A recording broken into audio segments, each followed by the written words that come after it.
Hello, welcome to this video on the character of Irwin in History Boys. Look at him there, looking all sort of young and buttoned up. Chosen this picture because he's meant to be young and buttoned up. What do I mean by that? Well, early on in the text, Scripps refers to him as a new boy. The students sort of think that he's one of them. So he's only really just out of school or university himself. And by buttoned up, I mean that he's repressed. Throughout the course of the text, we learn that there is something that he has been seeking to hide. And so maybe that's why he's so sort of defensive there with his arms folded.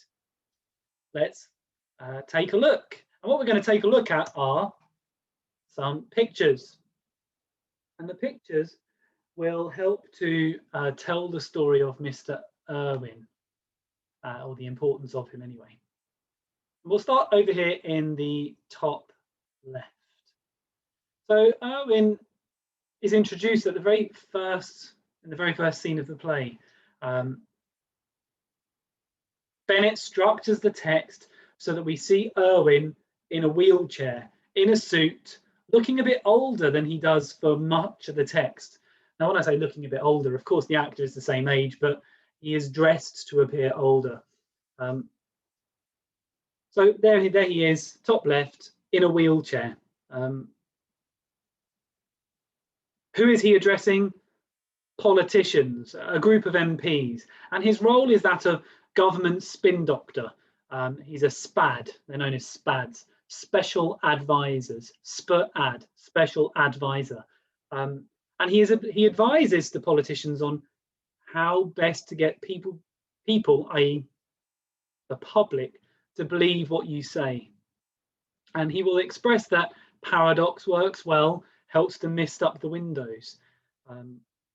He essentially encourages the politicians to say things which sound clever, but which are arguably not very intelligible. If we hear things that sound clever, it's often not the case that people go, hang on, I put my hand up.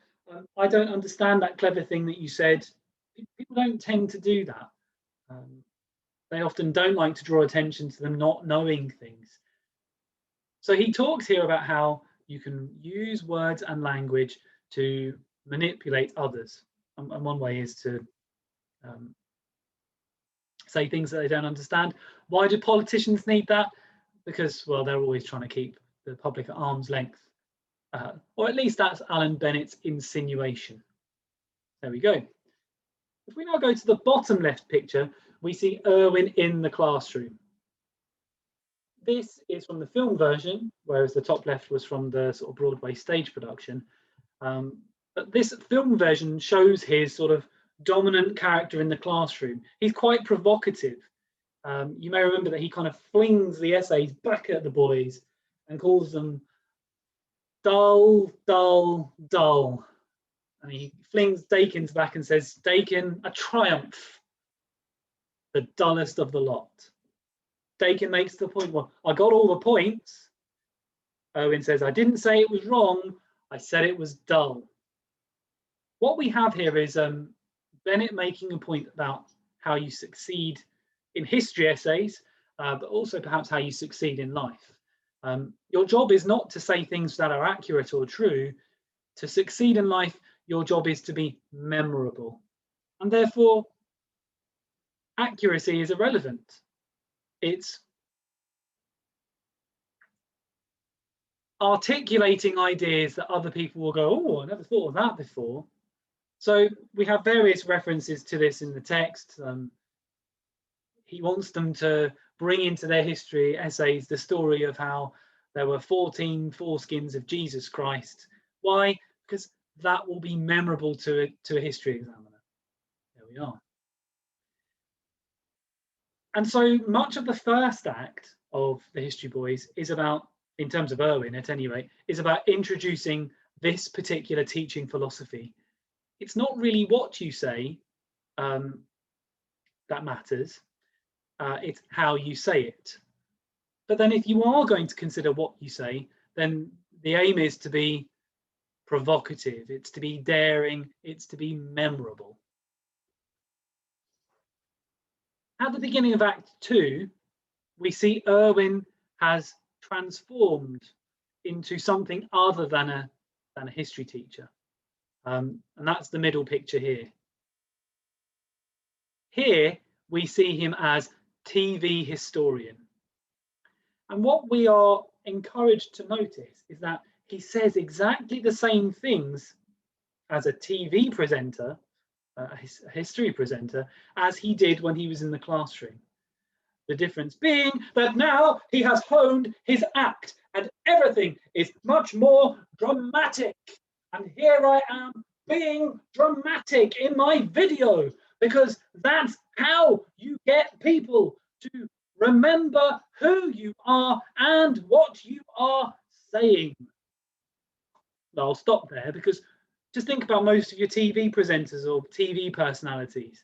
They're kind of all this. The ones who we remember are markedly different. Maybe they have a kind of catchphrase. Maybe they have a particular style. Most of the sort of distinctive TV historians, they either wear certain clothing. You know, there's one called David Starkey who wears a bow tie. Or maybe there's another one called Niall Ferguson. His job was to sort of be the suave, aggressor. Maybe aggressor is too strong a word, but he's almost a contrarian by nature. He just says what other people don't say. If you look at who is sort of a columnist in our newspapers these days, it tends to be the case that, well, you kind of need to be memorable. You need to be a contrarian. You need to say what other people are not prepared to say. It's all a bit of an act, is the point. Irwin is an act. And so, as TV historian, saying the same things that he said when he was a teacher, we just see how he has honed the act. You may remember that in the text, a man approaches Irwin just after this particular middle picture scene, as it were. The man turns out to be Posner. Posner's wearing a wire, and he tries to get Irwin to implicate himself as being homosexual. Irwin tells him to go away in stronger words. There's a swear word and the second word off. He's not a terribly nice man, I suspect, is what we're meant to see about it. But what we do see, what Bennett does make clear through the character of Irwin, is that this philosophy, if you call it that, it works, because Irwin is a successful man. He was a teacher, he's a TV historian, he's a government spin doctor. His philosophy, his method of manipulating language and articulating memorable ideas, it works. The top right picture depicts the scene where Dakin has just propositioned his teacher. This is Mr. Irwin. And he takes out his diary to sort of check his schedule. Dakin makes the point that, you know, there you are, sort of so dangerous as a teacher, so provocative as a teacher, but when something's actually real, you have to sort of check your diary. It's a nice scene in demonstrating how Irwin is really quite timid. He's afraid. It reinforces that he is something of an actor. What he is as a teacher is all pretense. In this scene, Dakin is very much the he's the leader of the conversation, with Irwin as, you know, the sort of timid boy. It's also, you know, reasonably controversial scene in the text, because of course we have the implication of a student-teacher relationship, which is illegal, but also a homosexual student-teacher relationship. Of course, we must not forget that Dakin has, by this stage, left school. So maybe it's not illegal, but it's certainly morally not right, I would suggest. And then the bottom right picture is well, it's Hector's motorbike. And in the film, they depict Hector's motorbike as being sort of sprawled across the tarmac to show how Hector has died in a motorcycle accident. How does that relate to Irwin? The boys suggest that it was Irwin who leaned the wrong way that potentially unbalanced the bike and caused them to come off of it. Why is this significant? Because in terms of the timeline of the text, we don't really know why Irwin is in a wheelchair until that motorbike sort of scene is apparent. So at the very beginning of the text, Irwin's in a wheelchair. When they go back to school, Irwin is sort of able-bodied, if that's the right expression to use, a teacher who is acting, who's encouraging the boys to write memorable history essays. That's how you succeed. In the middle of the text, Bennett has obviously manipulated the timeline to show how Irwin has become a success, but he is in that wheelchair again. And it's only at the end of the text, when Hector tragically dies in the motorcycle accident, that we realise that Irwin was sort of forced into a wheelchair as a consequence of the accident too. Why? Because he leaned the wrong way. And that idea of leaning the wrong way perhaps best demonstrates Irwin's character. That's his philosophy. That's what he wants the boys to do. Be contrary, almost for the sake of it, because that's what is memorable. Now, interestingly, in comparison to the video I created for Mr. Hector, I actually found it much more difficult to narrow down the number of quotations for Mr. Irwin. Although Hector is in many respects the centre of the play, metaphorically that is, Irwin has more memorable lines. Perhaps we shouldn't be surprised, in actual fact, because that's his whole methodology in essence, isn't it? Say something memorable. So here are some examples from the beginning of the text, and I should add, these are all chronological, so they follow the text from start to end. In his very first scene, paradox works well, mists up the windows. The loss of liberty is the price we pay for freedom type thing. School, that's all it is, in my case anyway, back to school. So there we're seeing how his philosophy has been honed, H-O-N-E-D, I keep saying it, honed as a teacher. This quotation I've used already. He doesn't want their essays to be wrong, he just wants them to be memorable. I didn't say it was wrong, I said it was dull. Here's an example. Come the 14 foreskins of Christ, and they'll think they've won the pools. He's talking here about examiners. I might say something similar in lessons. If you mark 600 exams every year, if not more, then by God, you want one to be memorable. You want one to make you laugh. You want one to make you smile. You want one to have some kind of impact on you. How do you make that happen? It's just got to be memorable in some way. So perhaps in a history essay, if you do mention the foreskins of Jesus Christ, 14 of them, well, maybe that's going to do the trick.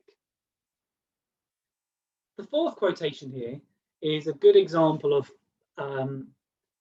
Irwin's philosophy of history. History nowadays is not a matter of conviction, it's a performance. It's entertainment, and if it isn't, make it so. Perhaps Alan Bennett here is criticising history documentaries, that it's not about fact, it's about what is kind of gossipy, what is salacious. You know, if you're going to focus on history and the life of, say, Henry VIII, they tend to focus on all the stuff with the women, all the stuff with his various wives. Maybe because some of the other things to do with taxation and failed wars, maybe not so interesting to many audiences. The fifth quotation here is actually one of Hector's, where he is being critical of Irwin's philosophy. The philosophy being typified through the word gobbet. Hector says that the gobbets you have taught them might just tip the balance in terms of getting them into Oxbridge. The word gobbet is particularly interesting because what is a gobbet? It's a dinky little quotation. It's a memorable little thing. It doesn't sound very nice, does it? A gobbet. To my mind, gob was when people used to spit on the floor. Hopefully nobody does that anymore. pandemic times and hopefully post-pandemic times, we'll see that kind of thing disappear, I suspect. But it's not a nice phrase, and Hector is disdainful of the idea of a gobbet. The sixth quotation: if you want to learn about Stalin, study Henry VIII. If you want to learn about Mrs. Thatcher, study Henry VIII. If you want to learn about Hollywood, study Henry VIII. It's the best example I could think of something that Irwin says in lesson and also says as TV historian. It's a perfect demonstration of how what he said as a teacher has been perfected as the TV historian. It's memorable. Is it true? I don't know, I'm not a history expert. It's certainly glib. It's kind of flash. It's quite showy, but there's not that much substance to it. The rhetorical nature of it, the if you want to, if you want to, if you want to, if you want to learn, if you want to learn, if you want to learn, the anaphora, so the repetition of the same clause 3 times there, helps to give it that kind of memorable quality. It's not really about what you say, but how you say it. God is dead, shit lives, another example of that. In role as TV historian, Irwin speaks about how if you went to a sort of a monastery where monks once upon a time would have lived, you don't really focus on the monks and what they would have prayed about and thought about in their daily lives. You talk about them going to the toilet because people will remember. Oh God, imagine going to the toilet over such a kind of manky old hole, effectively. He's also talking there about the nature of celebrity and what people revere. God is dead. People don't revere. They don't celebrate religion anymore. We celebrate nonsense, guff, rubbish, waste.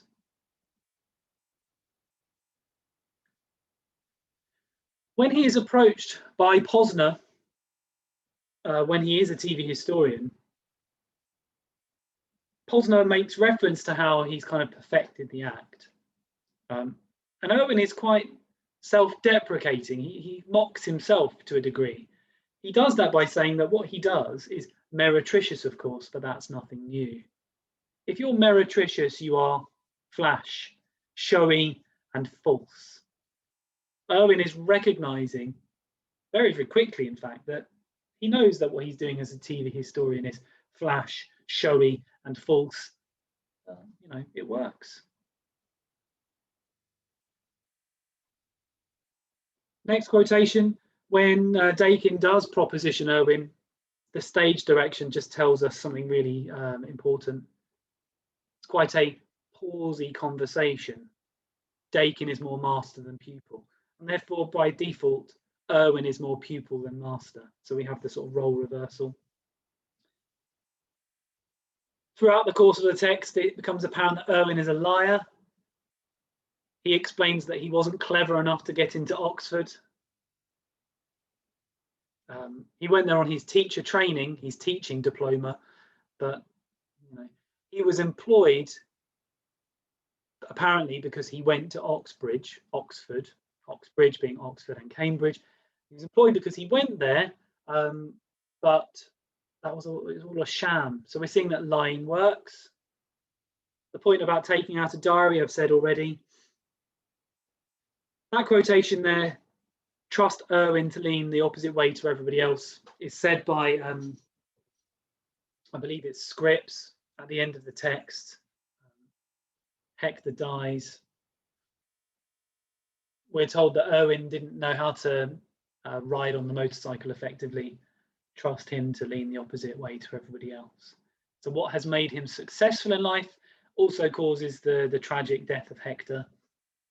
And then Irwin's last line in the text is, he was a good man, but I don't think there is time for his kind of teaching anymore. Always important, I think, to look at the first lines of characters and their last lines, because it helps to show their character development or not, as the case may be. What's significant about this one is that Irwin's philosophy is in complete opposition to Hector. Hector believes in knowledge for its own sake. Irwin here is saying, I don't think there's time for knowledge for its own sake. Everything is about presentation, manipulation, and really about getting ahead in life. Significantly, again, it's Scripps who counteracts what Irwin says and says, no, love apart, it's the only kind of education worth having. And then the play ends with Hector saying, that's all I wanted you to do, boys, pass it on, pass it on, pass on that knowledge. So Irwin in many ways is he's an unsympathetic character, but I don't think he's without merit at all. And that brings us on to the question that I would encourage you to use this video to answer. How far do you agree that Irwin is the least likable character in the play? And you can see that on the screen is an essay structure. Is Irwin least likable? If not, who else might be? What does he represent? Then the main body of the essay is about what does he say and do, really? How does he compare to the other characters? And then you conclude by saying, well, what do we learn about the world? What do we learn about history? What do we learn about education? What do we learn about how to get ahead in life through the character of Irwin? Is he more or less likable than others? For my part, I think he probably is the least likable character in the play because I think he is set up to be. I think that Irwin is the embodiment of a philosophy that is shallow. Is he a terrible person? No. Is he a villain? No. I don't think he's a villain at all. Is he an antagonist? Not really. I think he just represents something which is ideologically impure. And Hector, by contrast, with his belief in knowledge for its own sake, is given something of a free pass, because I think that's what Alan Bennett subscribes to at least to a greater degree. Are there other characters who are less likable? I think maybe you could make a case for the headmaster, perhaps. No, he really is quite unsympathetic. I'm not sure that the headmaster is even a fully developed character. He's just kind of a series of one-liners. But how far do you agree that Irwin is the least likable character in the play? Personally, I'd say it's really a toss-up between him and the headmaster for me. But I think I'd want to focus my writing on the character of Irwin because it's richer than the headmaster. So yes, use this video to have a go at that piece of writing. Practice, practice, practice. It does help in terms of making perfect. And as and when you do it, send it through and I'll have a look.